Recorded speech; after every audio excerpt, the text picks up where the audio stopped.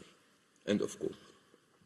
In addition, the court remains deeply concerned about the catastrophic living conditions of the Palestinians in the Gaza Strip, in particular, in view of the prolonged and widespread deprivation of food and other basic necessities to which they have been subjected, as acknowledged by the court in its order of March 28, 2024, delivered in the same case.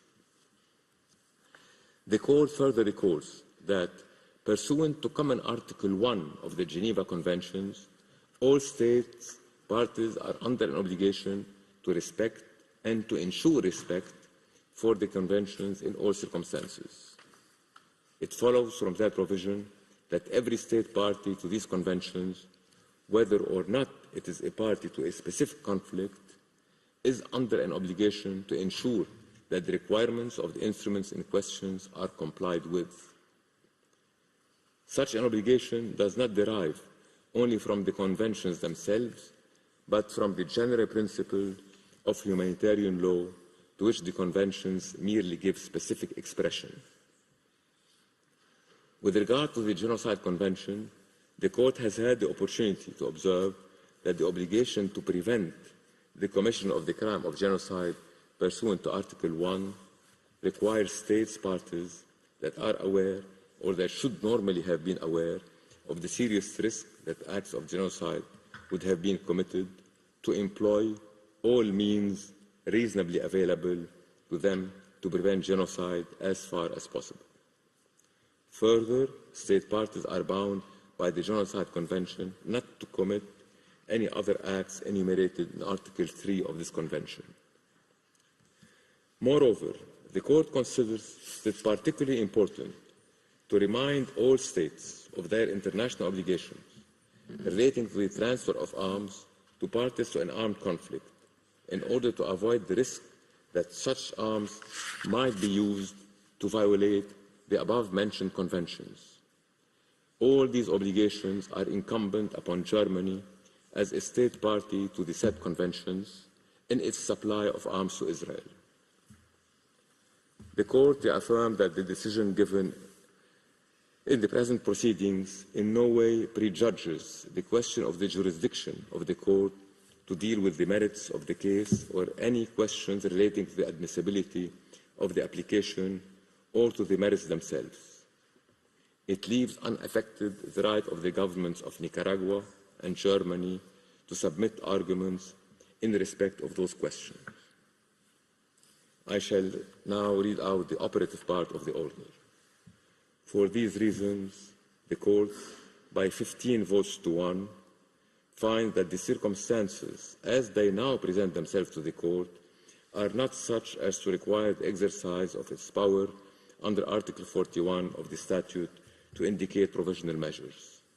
In favor, President Salam, Vice President Sebutinde, Judges Tamka, Abraham, Yusuf, Shwe, Bandari, Iwasawa, Nolt, Charlesworth, Brandt, Gomez Robledo, Cleveland, Oresco, Tladi.